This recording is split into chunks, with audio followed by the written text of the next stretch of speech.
Benda Cair, episode 30 untuk teman-teman kelas 1. Halo, selamat pagi teman-teman. Aku Vian. Aku dan ibu baru pulang belanja.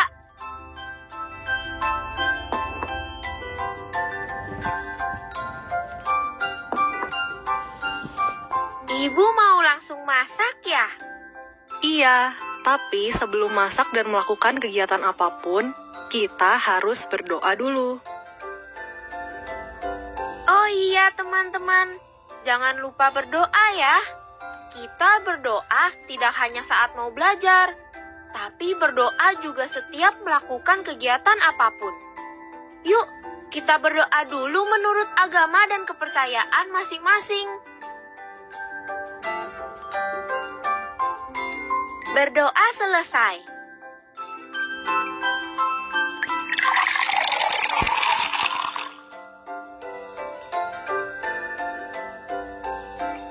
Air termasuk benda cair ya, Bu? Iya sayang, air termasuk benda cair. Kamu tahu kan artinya benda cair? Benda yang bentuknya berubah-ubah ya, Bu? Benar, tepatnya benda cair adalah benda yang memiliki bentuk tidak tetap, karena selalu berubah-ubah mengikuti wadahnya. Benda cair biasanya mengalir dari tempat tinggi ke tempat yang rendah, dan benda cair itu dapat meresap. Karena namanya benda cair, contohnya pasti air, ya kan, Bu? Betul, tapi benda cair itu tidak hanya air saja loh. Memang contohnya apa saja, Bu? Kecap, madu, dan minyak goreng juga termasuk benda cair.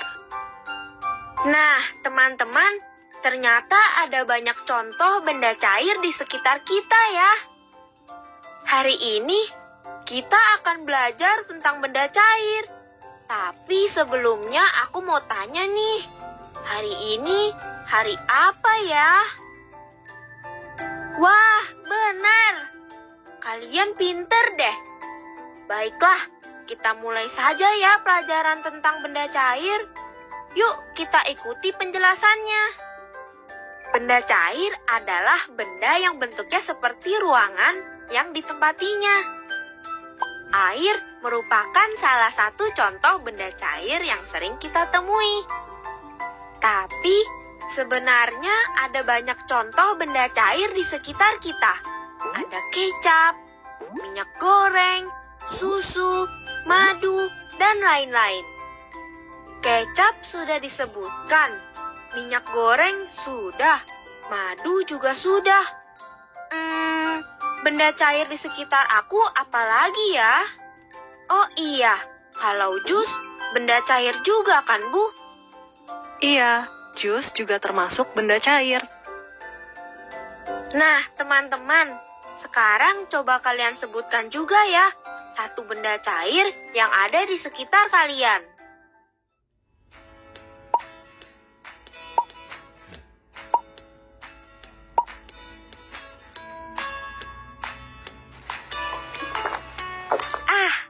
Segar sekali. Botol minum ini adalah hadiah dari ibuku, teman-teman. Kalau botol minum ini hilang, aku akan bingung mencarinya. Seperti Ru, tokoh dari buku cerita yang akan kita baca bersama. Yuk, kita mulai baca ceritanya. Botol minum Ru. Hari ini, Ru bersemangat pergi ke sekolah. Dia membawa botol minum baru, hadiah dari ibu. Botol minum sebelumnya hilang tak sengaja. Hai Ru, ayo bermain, ajak teman-temannya. Tunggu aku ya.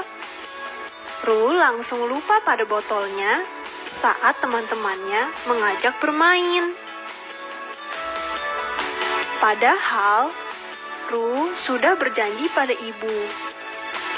Kali ini, botol minumnya tak hilang lagi. Aduh, di mana botol minumnya? Mengapa tidak ada? Kalau botolnya sampai hilang, Ru pasti dimarahi ibu. Hei, tunggu. Yang dibawa Kenny itu botol minumnya bukannya? Kenny, kembalikan botol minumku. Bukan, ini botol minumku. Ru tidak percaya.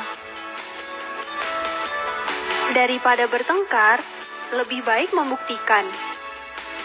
Apa isi botol minummu, Ru? Jus mangga. Jawab, Ru. Buktikan kalau ini botol minummu. Loh, kok ada nama Kenny? Mengapa berubah jadi es teh? Kamu pasti mengganti isinya. Tidak. Kapan terakhir kamu memegang botol minummu, Ru? Aku tidak ingat. Tahu-tahu saja hilang.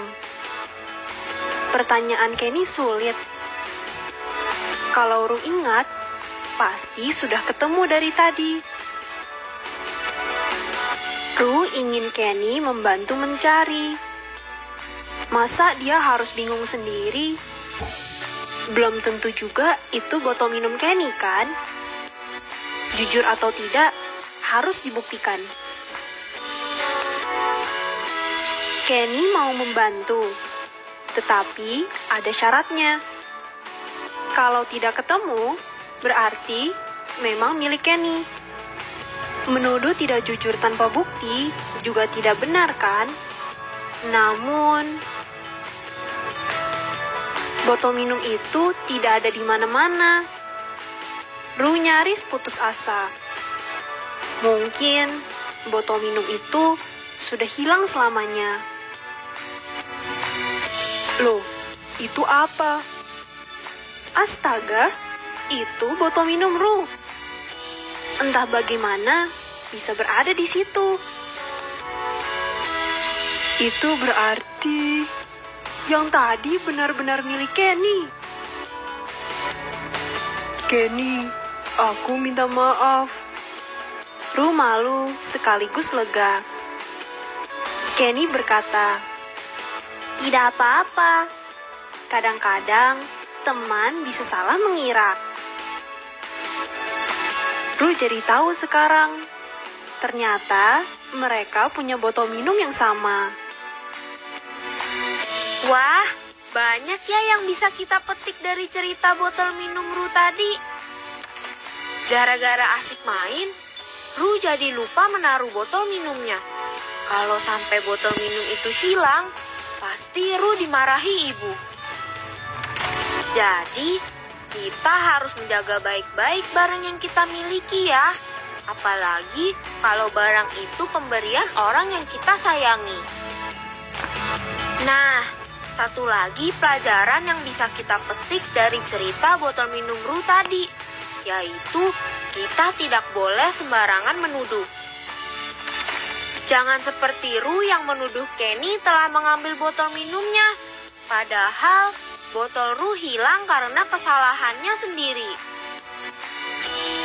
Nah, setelah membaca cerita berjudul botol minum Ru tadi, sekarang kita jawab pertanyaan-pertanyaan ini ya. Siapakah tokoh dalam cerita tadi? Iya, betul. Ada Ru dan Kenny. Kemudian, di mana ceritanya terjadi? Iya, cerita berjudul botol minum Ru terjadi di sekolah. Lalu, siapa yang kamu sukai dalam cerita tadi? Apakah Ru atau Kenny? Dan bagian cerita mana yang paling kamu sukai? Kalau aku suka ketika Ru menemukan botol minumnya. Ru tidak jadi dimarahi ibu deh.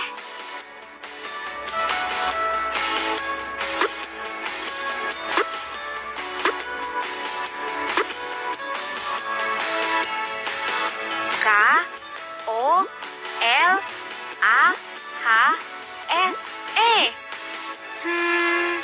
Di bacanya apa ya? Kolase.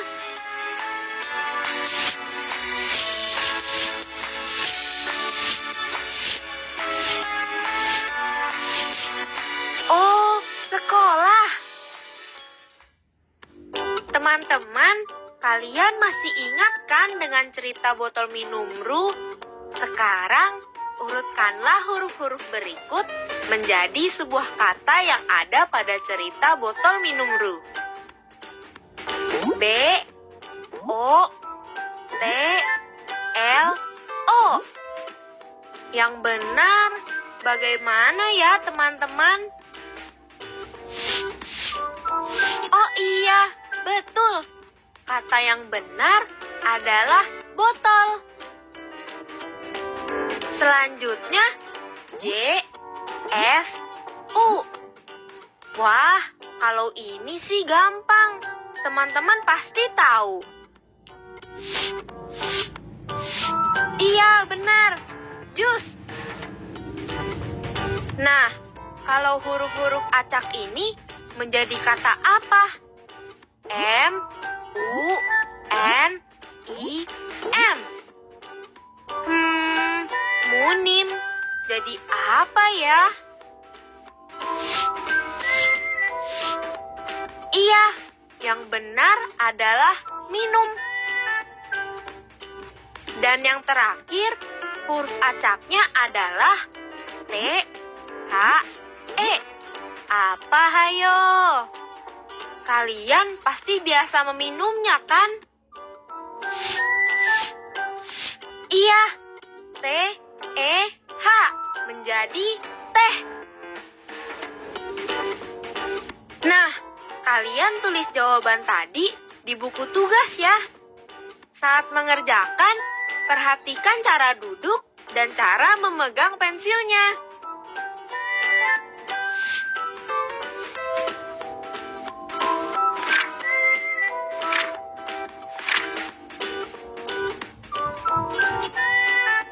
Ini dan dari dia. Lihat. Teman-teman, aku sedang berlatih balima atau baca 5 kata. Yuk, kita baca dengan suara yang nyaring. Ini dan dari dia. Lihat. Wah, kalian hebat-hebat. Suaranya nyaring sekali.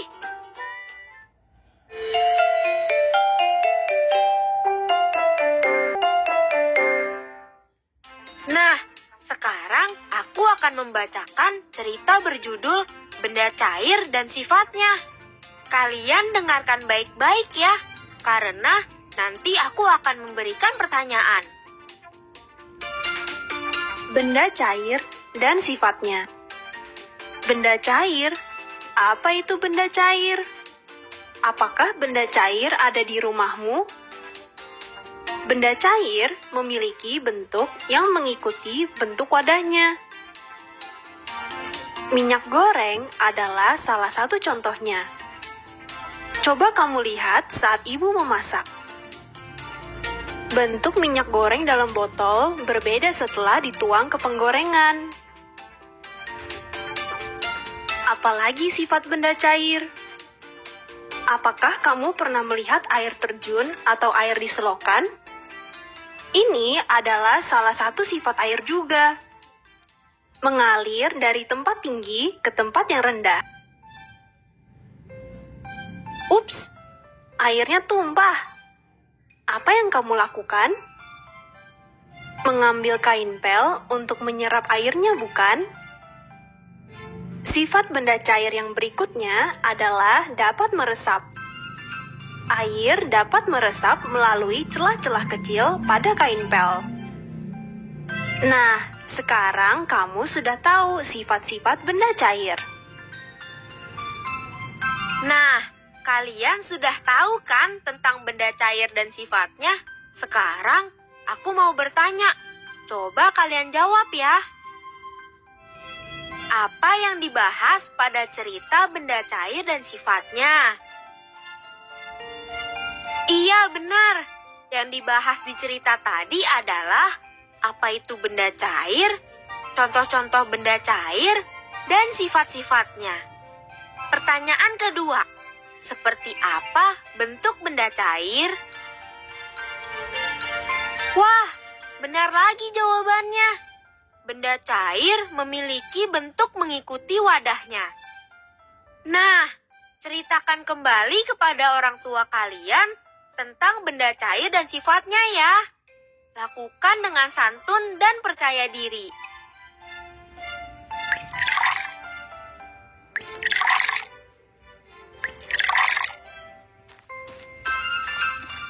Kamu sedang apa, Vian?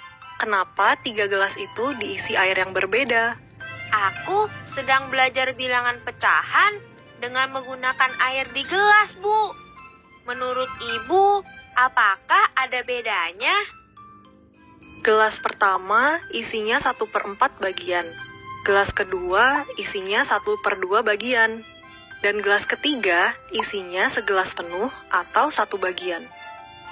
Teman-teman, kalian juga bisa melakukan percobaan di rumah dengan menggunakan air di dalam wadah, seperti penjelasan berikut ini. Ada 3 wadah kubus yang terisi air. Wadah pertama penuh terisi air atau disebut juga 1 bagian. Wadah kedua terisi air setengah bagian. Wadah kedua akan terisi penuh jika kita mengisi air setengah bagian sebanyak 2 kali. Dan wadah ketiga terisi air 1/4 bagian. Wadah ketiga akan terisi penuh jika kita mengisi air 1/4 bagian sebanyak 4 kali. Kita lihat contoh kedua ya. Contoh kedua ini memakai wadah gelas. Di gelas pertama, air terisi penuh atau 1 bagian.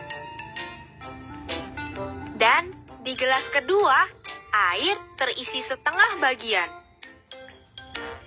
Gelas kedua akan terisi penuh jika kita mengisi air setengah bagian sebanyak 2 kali.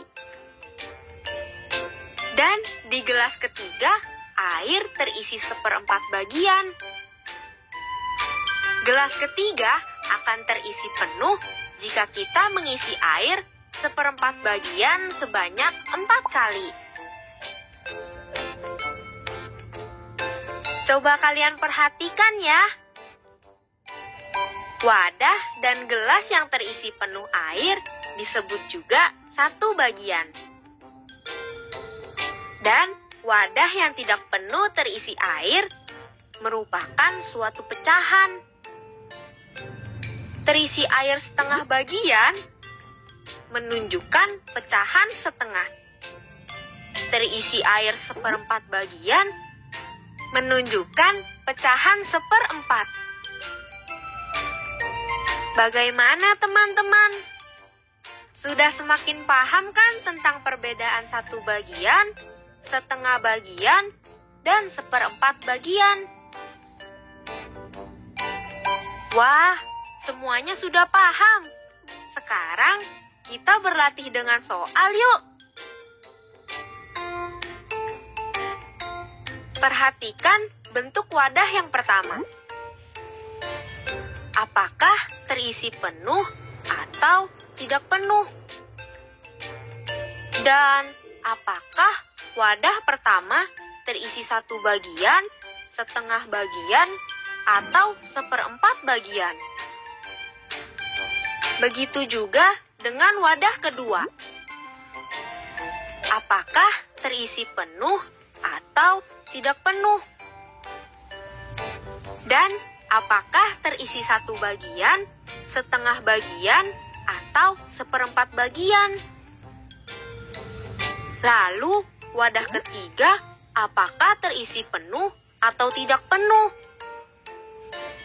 Dan apakah terisi satu bagian, setengah bagian, atau seperempat bagian.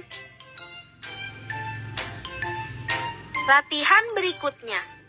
Gambarlah batas ketinggian air yang menunjukkan terisi satu bagian, setengah bagian, dan seperempat bagian.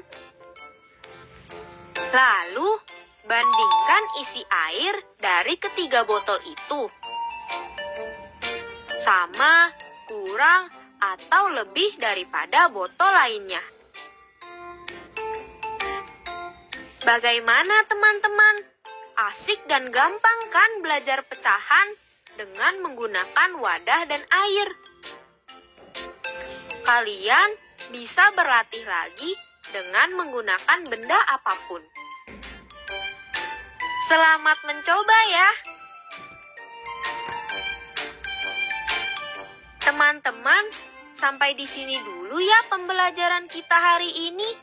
Jangan lupa berterima kasih kepada orang tua yang sudah menemani kita belajar.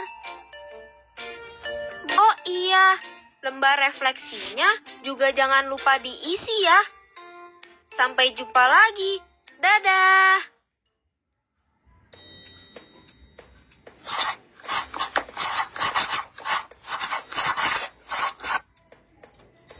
Teman-teman, hari ini kita sudah belajar banyak ya. Kalian ingat tidak? Tadi kita belajar apa saja? Hari ini kita sudah mengenal benda cair. Kalian ingat kan apa saja sifat-sifat benda cair? Wah, semuanya ingat. Kita juga membaca cerita berjudul Botol Minum Ru. Seru sekali ya ceritanya. Kita juga menyusun huruf acak menjadi sebuah kata. Lalu kita juga membaca 5 kata dan belajar lagi tentang pecahan utuh, setengah, dan seperempat. Jangan lupa latihan di rumah juga ya teman-teman, supaya kamu semakin pintar. Sampai jumpa!